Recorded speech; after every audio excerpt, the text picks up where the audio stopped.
Alors, bonsoir à tous. Merci aux 34 participants qui viennent de nous rejoindre, en plus des conférenciers.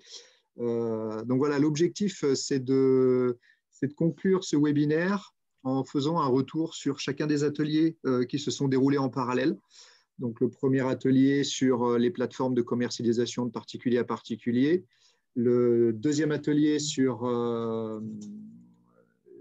les hébergements insolites, le troisième sur les outils mobilisables par les collectivités, et enfin le dernier sur la problématique des centres de vacances. Donc le principe, en fait, c'est de faire un petit retour plutôt sous forme d'un rapport d'étonnement ou de questionnement sur les grands points saillants qui sont ressortis de ces ateliers, à savoir 2, 3 ou 4 points. Entre les présentations, les supports qui ont pu être utilisés et surtout les réactions durant ces ateliers par l'ensemble des participants, donc sous forme de questions-réponses. Donc voilà, ce que je vous propose, c'est sans plus tarder passer la parole à Pascal Perroux qui va être le rapporteur du premier atelier sur les plateformes de location de particulier à particulier. Et ensuite, on enchaînera avec les autres ateliers. Oui, merci Sylvain. Donc, bonjour à tous. Donc, sur ce premier atelier, la problématique qui était posée, c'était d'essayer de comprendre les menaces et les opportunités liées à la mise en place des plateformes de commercialisation et de location touristique entre particuliers. Pour cela, on a eu l'intervention d'une sociologue qui est Madame Johanna Dagord, de Mathieu Rouvière, un élu de la Gironde, et d'Alexandre de Trémolière qui représentait les services de l'État.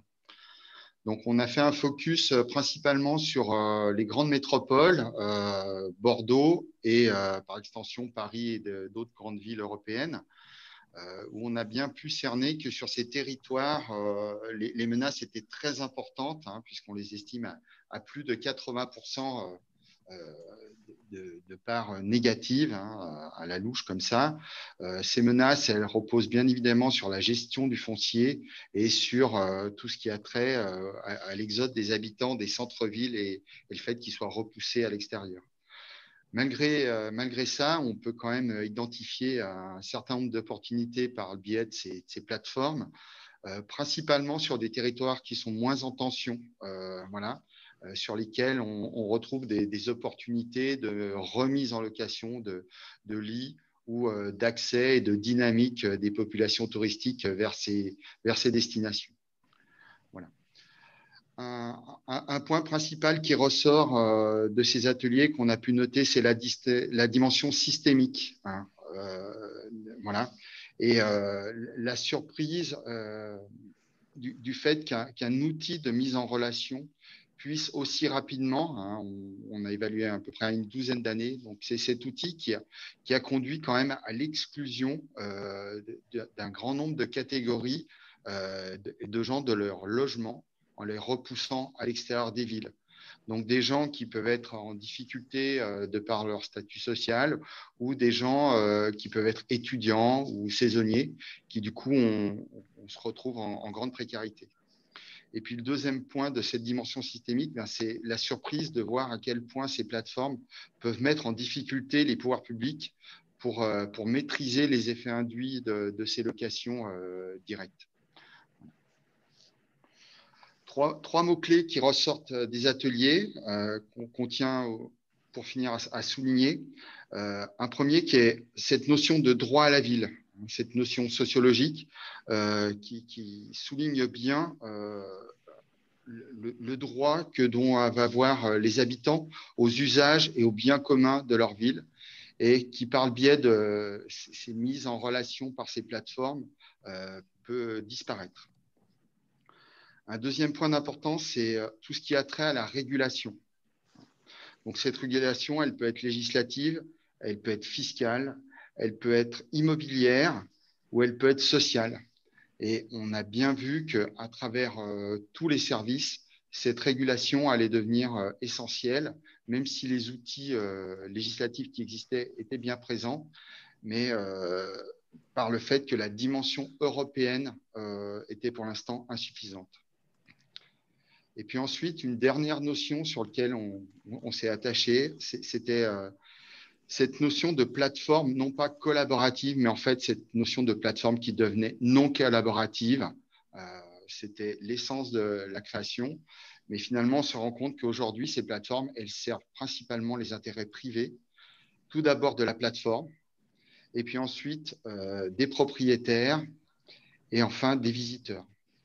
Et une question qu'on pourrait se poser, c'est justement le fait qu'on s'est éloigné de la dimension collaborative et on s'éloigne peut-être aussi de ces notions d'immersion, de vrai, qu'on a pu souligner au sein des populations touristiques. Voilà en quelques mots ce qu'on a pu retenir de cet atelier numéro 1. Pour l'atelier numéro 2, on travaillait sur les hébergements insolites, comment faire face au vide juridique. Pour ça, sont intervenues 3 personnes, un porteur de projet, un maire et puis les services de l'État. L'idée, ça a été de dire que le point de départ pour que ça se passe bien, c'est une bonne relation de confiance entre le porteur de projet et la collectivité qui accueille le projet. On a notamment parlé de la durée du bail, qui est intéressante à mettre sur un temps pas trop court au début pour permettre l'installation, pour que le projet puisse devenir rentable pour négocier le bail. L'élu a témoigné en disant que la première fois, de son point de vue, il faut tout inventer. La première fois qu'on se lance dans un projet d'hébergement insolite, il faut se débrouiller, tout inventer. À la réflexion, on s'est dit que les porteurs de projet et les élus n'avaient pas tant à faire à un vide juridique qu'à une complexité juridique. Les outils juridiques existent, simplement, souvent, la difficulté qui est rencontrée, c'est de savoir dans quelle case juridique mettre son projet. Du coup, l'idée, c'est de travailler sur le PLU, qui est à la fois un outil de protection du territoire pour que tout et n'importe quoi ne se fasse pas, mais qui peut aussi être un outil d'incitation pour permettre l'installation de ce type de projet sur le territoire. La complexité juridique nécessite de regarder au cas par cas, territoire par territoire, document d'urbanisme par document d'urbanisme. Un opérateur national, par exemple, ne peut pas avoir la même solution pour le même type d'hébergement sur l'ensemble du territoire. Quelques solutions ont été envisagées, notamment le PLU, que les élus essayent, dans la mesure du possible, d'anticiper leur projet de développement touristique et de le prévoir dans leurs documents d'urbanisme. Peut-être aussi la mise en place de terrains aménagés comme les campings, bien que s'ils sont trop denses, ils ne répondent plus à la demande de la clientèle touristique aujourd'hui qui cherche vraiment l'isolation, l'expérientiel, etc. Du côté porteur de projet, il y avait la difficulté de faire face au temps long administratif, juridique, mais qui, en parallèle, permet de maturer le projet et de l'améliorer. Pour lui, c'est important de bien définir la jauge, la capacité d'accueil de ces hébergements pour bien répondre à la demande de la clientèle, être viable et impacter peu ou moins, en tout cas, le territoire. Et puis, une jolie conclusion aussi d'un État plutôt facilitateur sur les territoires qui vient accompagner les porteurs de projets et les collectivités pour trouver les solutions pour pouvoir mettre en place les projets. Et sur les 3 idées clés, c'est la relation de confiance entre élus et porteurs de projets, le rôle des documents d'urbanisme à la fois comme incitation et comme protection, et puis cet État qui vient guider les élus et les porteurs de projets dans la complexité juridique. Voilà pour l'atelier 2.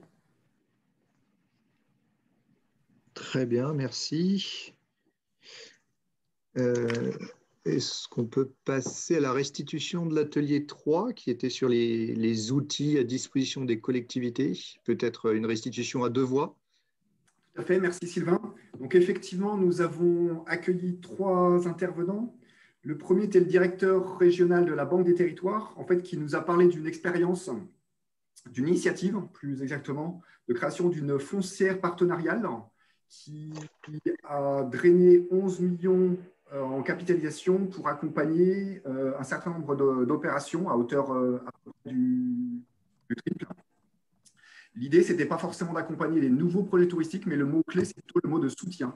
C'est-à-dire qu'en fait, la foncière vient en rachat de murs touristiques existants pour des sites qui auraient des difficultés. Et en fait, l'exploitant est maintenu dans les lieux et en fait, il devient locataire de la foncière. Alors, tout ça est censé quand même s'arrêter au bout de… On n'a pas trop su si ça allait durer longtemps, pas très longtemps, mais on peut envisager quelque chose comme 10 ou 15 ans. Et lorsqu'il y aura retour à meilleure fortune de la personne en place, et ben on lui proposera de racheter ses propres murs. Entre-temps, la foncière aura pu, par exemple, faire des rénovations énergétiques sur les murs. Le second témoignage portait sur une initiative en Savoie, donc l'initiative avec une veille foncière attentive de la commune de Valseny qui a détecté la vente d'un hôtel, l'hôtel Louta, qui ensuite a délégué son droit de préemption à l'EPFL de la Savoie, qui a lui-même préempté. Nous avons mis cela ensuite sur la plateforme Investissement Tourisme Savoie pour trouver des candidats et candidats donc, hôteliers qui ont acquis le bien suite à une subvention de la région assez conséquente, 40%, et une rétrocession de la part de l'EPFL à ces candidats hôteliers avec un cahier des charges intégré à la vente avec action en résolution de la vente si ce cahier des charges venait à ne pas être respecté, donc quelque chose d'écrit de manière juridique.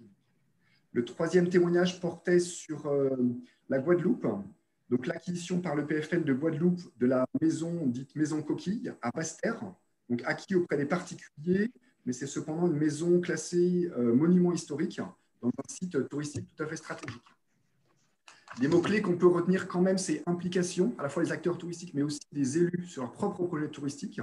Même si ça doit être des projets privés, c'est bien aussi aux élus de s'impliquer. Réactivité, parce que quand il y a une DIA qui passe, il faut réagir. On a 2 mois pour le faire. Transversalité, sur des gens qui se connaissent peu ou pas vraiment. Et puis toujours se mettre au mot de qualité sur les projets touristiques. Donc, sans plus attendre, je veux bien passer la parole aussi à Laurent, qui à la fois a reçu les questions et nous permet peut-être de prendre de la hauteur sur ce qu'on a vu. Oui, ce qui est ressorti des échanges avec les différents participants de l'atelier, c'est qu'en fait, les outils, on pouvait les classer en 2 catégories. D'une part, des outils spécifiques à la problématique touristique. Donc, c'est le cas notamment de la foncière qui a été présentée par M. Jusserand. Donc des outils innovants qui ne sont pas aujourd'hui forcément très connus, qui mériteraient sans doute de l'être davantage et qui pourraient également être adaptés, puisque là, la foncière dont il était question était portée par la région, mais dans les échanges, il est apparu qu'en fonction des projets, ça pouvait aussi bien être une structure de type comité de communes qui pouvait prendre le sujet en main. On a aussi des outils qui sont très ciblés.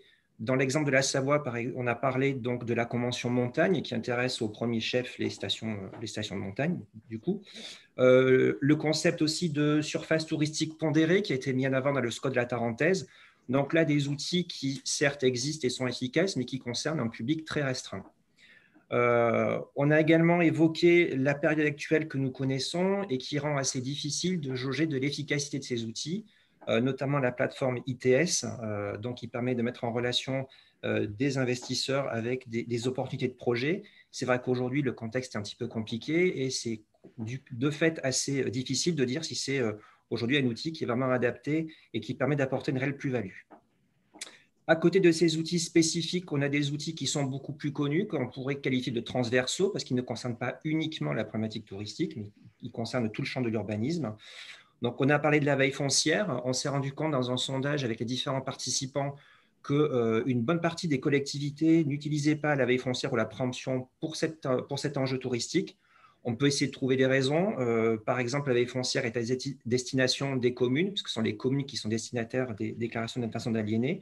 Sauf que la compétence touristique aujourd'hui est majoritairement exercée par les comités de communes. Donc, est-ce qu'entre les 2 échelons, l'information circule de façon fluide? Et également la préemption. Donc, bon, on sait très bien que la préemption, c'est toujours quelque part un aveu d'échec puisqu'on n'a pas réussi à récupérer l'opération à l'amiable en amont.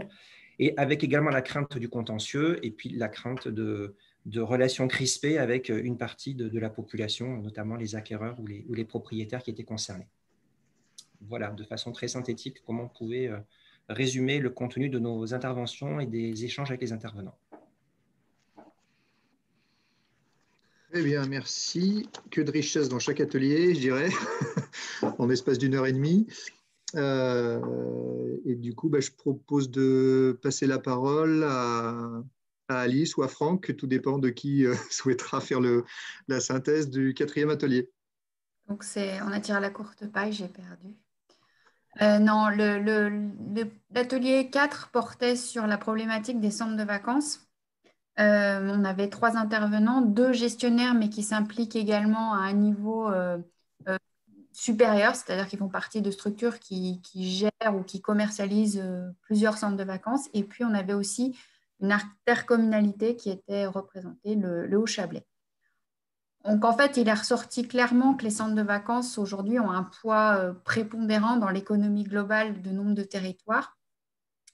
Ils font vivre tout un écosystème de prestataires. Donc, ça va de l'accompagnateur en moyenne montagne au boulanger, en passant par le transporteur. Et ils participent à étaler la fréquentation sur de larges périodes. Voilà, donc c'est un vrai équilibre économique. Ils forment la clientèle touristique de demain. On le répétera jamais assez. Et on peut dire effectivement qu'il existe une spécificité à la française pour les séjours enfants qui ont participé à former plusieurs générations de touristes. Et plus globalement, la culture au départ en vacances risque d'être remise en cause si l'ensemble de ces centres était amené à disparaître. Donc, on est bien sur un vrai modèle économique et un modèle de société. On a vu que l'équilibre économique fragile de ce secteur et les enjeux sociétaux qui sont derrière nécessitent une implication politique forte et un changement de paradigme de la sphère économique à la sphère pédagogique et sociale. C'est-à-dire que ces centres de vacances ne doivent pas être jugés uniquement à l'aune de leur rentabilité économique. Donc, il y a 3 points forts, 3 points d'étonnement ou 3 points qui méritent d'être soulignés. Je réinsiste sur cette histoire de modèle économique. Il ne faut pas croire qu'il y a un modèle économique autonome pour ces centres de vacances.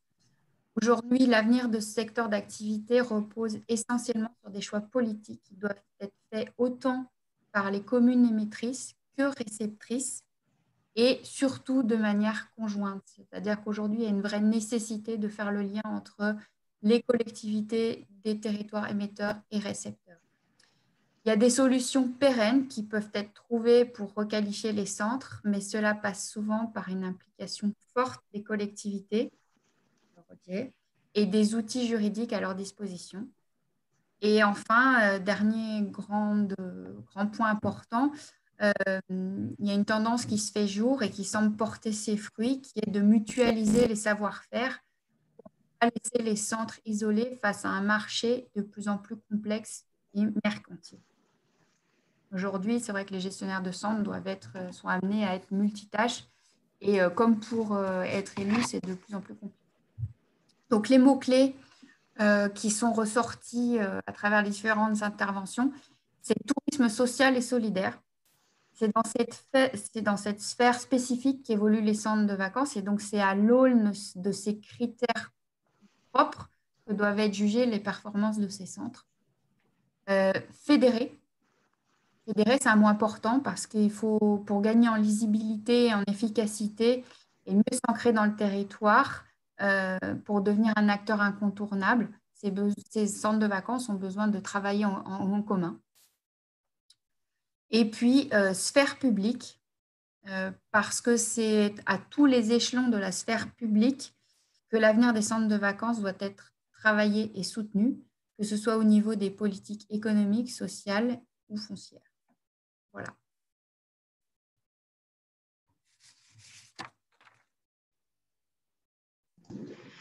Bien, merci Alice pour ce dernier compte-rendu d'atelier. C'est pas forcément du coup évident de faire une synthèse de toutes ces synthèses parce qu'on se rend compte quelque part qu'il y a encore beaucoup d'interrogations finalement autour de ces problématiques entre urbanisme foncier d'une part et tourisme d'autre part. Par contre, à vous écouter dans les différentes synthèses, notamment autour des mots-clés, on se rend compte qu'on est beaucoup dans la connaissance finalement, la forme de pédagogie pour bien comprendre les enjeux des uns et des autres entre une sphère privée, acteurs et porteurs de projets touristiques, et une sphère publique aussi qui a une compétence de maîtrise, de planification et de régulation. Et finalement, la notion de fédération, ça c'est des éléments qui sont souvent revenus, d'avoir aussi parfois un état facilitateur quand on a des problèmes juridiques en termes de montage. Mais dans tous les cas, voilà, il y a cette espèce de rapprochement entre cette sphère publique et puis ces porteurs de projets, avec peut-être aussi, peut-être pour reprendre le discours introductif de Nicolas Daillot ce matin par rapport au guide qui avait été fait par Finistère Tourisme, où il se rendait compte qu'il y avait ce besoin de mieux intégrer la dimension touristique dans les documents de planification. C'est notamment ce qui est ressorti dans cet atelier 3, donc par rapport à l'implication des élus et des acteurs touristiques en fait, qui doivent travailler dans un sens commun. Donc, l'action foncière, quelque part, les outils disponibles arrivent une fois qu'on a quelque chose qui commence à être un petit peu mûr. On est dans de l'outil opérationnel, mais à condition aussi qu'on ait bien le bon dimensionnement, la bonne jauge trouvée. Un porteur de projet privé sera attentif à l'équilibre, à la notion d'équilibre, en fait, pour que le business model soit pérenne. Donc, est-ce que mon offre de service rencontrera une clientèle? Est-ce qu'il n'y en a pas trop sur le territoire? Est-ce que je trouverai ce bon équilibre? Et en même temps, tout ça amène en fait des interrogations à l'échelle du développement du territoire qui recevra ces projets. Je peux peut-être laisser la parole à Philippe pour conclure sur ce webinaire qui a duré donc toute la journée. J'en profite du coup pour remercier tous les participants et puis tous les intervenants pour la qualité de leurs interventions et notamment au niveau des ateliers qui ont été vraiment très très riches. Eh bien, merci Sylvain. Bonjour à tous. Je suis Philippe Pourchet, je suis le directeur de l'EPFL de la Savoie depuis sa création il y a une quinzaine d'années. J'espère que vous avez tous été bien accueillis en Savoie. On était ravis de vous accueillir chez nous. C'est vrai que c'est le premier webinaire que l'on fait dans le cadre du réseau des opérateurs fonciers. Ça n'a pas été simple à penser ni à organiser, puisque c'est vrai que la formule webinaire est très intéressante pour échanger, mais c'est différent d'un présentiel où on peut avoir une intervention directe, et c'est vrai que c'était assez compliqué. Le sujet était assez dense et assez complexe au départ, puisque c'est vrai que le tourisme et le foncier sont des mondes qui avaient l'habitude de travailler chacun de leur côté sans vraiment se rencontrer de toute façon d'une manière prévue. Mais je pense que ne pas avoir l'habitude de travailler ensemble, c'est des choses qui se changent. Et en particulier, en Savoie, on a été amené, puisqu'on n'a pas travaillé sur les stations, tout au moins les enjeux touristiques dès le départ. On était confronté au bout de quelques années au monde touristique. Et il a bien fallu que l'on apprenne. Et là, ça nous a pris un petit peu du temps. Aujourd'hui, nous, en Savoie, on est pleinement impliqués sur des projets touristiques et avec ses conséquences sur le foncier. Je vais vous en donner quelques exemples. Je suis également directeur de l'agence Alpine des Territoires, qui a un gros pôle tourisme. Et quand j'ai pris la direction de cette agence, j'ai tout de suite dit que pour moi, le tourisme était un ovni. C'était un monde que je ne connaissais pas, qui était pour moi complexe, compliqué, avec un réseau particulier. Et je ne voyais pas forcément l'interaction avec le foncier. Et en fait, on s'est vite rendu compte, parce qu'on nous a demandé d'acquérir un certain nombre de biens dans des zones touristiques pour pérenniser des projets touristiques, qu'on pouvait difficilement traiter le foncier en station, qu'elle soit du littoral ou en station de ski, sans travailler avec le monde du tourisme. Et inversement, c'est des mondes qui doivent absolument travailler ensemble. Et tout se passe très bien quand on arrive à le faire. On a, comme beaucoup, été confronté assez tôt à la requalification de l'immobilier de loisirs et de la problématique des lits froids, puisqu'on a diligenté des études sur ce sujet il y a déjà plusieurs années, où on nous avait déjà laissé penser qu'il fallait maîtriser d'abord les centres de vacances, puisque c'était vraiment une priorité à l'époque, et ça l'est encore aujourd'hui, puisque le département de la Savoie va écrire, le département en tant que département, va écrire à toutes les communes de Savoie pour leur demander d'être attentives à la destination et au devenir de leur centre de vacances. Donc ça va être fait dans le mois de novembre.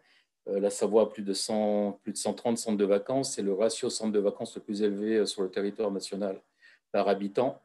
Et pour intervenir sur ces centres de vacances, par exemple, soit par promotion, soit par la recherche d'apporteurs de projets, pour éviter effectivement que la destination puisse évoluer dans le mauvais sens.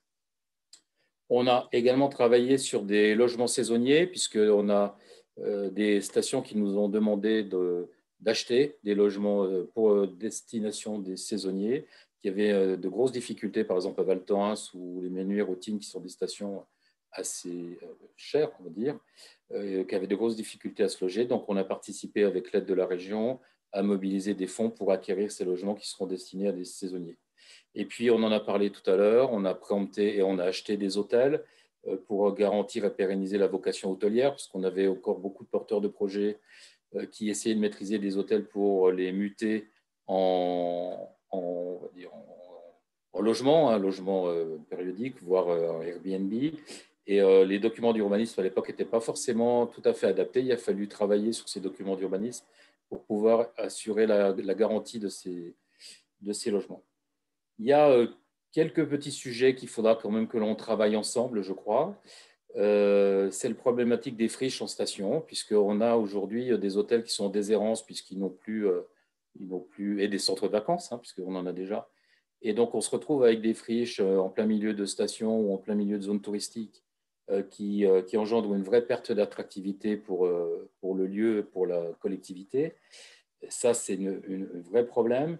On a un certain nombre de difficultés sur le prix, puisqu'on parlait de la fiscalité qui était dédiée sur les stations. On a des vraies difficultés à appréhender un marché qui peut se réorienter vers d'autres personnes que des porteurs de projets qui n'étaient pas forcément ceux que l'on attendait. Je pense par exemple au Club Med qui essaye d'ouvrir un Club Med par an en Savoie. Donc, vous voyez, avec les conséquences que ça peut avoir sur le foncier, voire du foncier agricole, hein, puisqu'on est sur des emprises foncières qui sont importantes. Donc voilà, on a des gros sujets devant nous.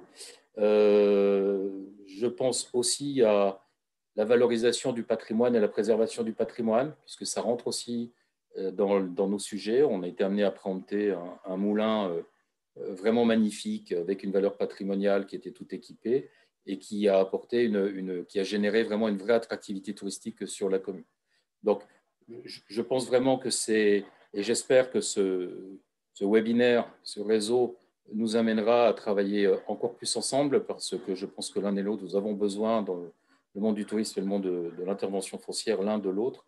Et en tout cas, je ne crois pas que le foncier, tout au moins, puisse avoir une intervention et une idée foncière sans avoir entendu toute la partie, toute la difficulté du monde du tourisme en particulier aujourd'hui.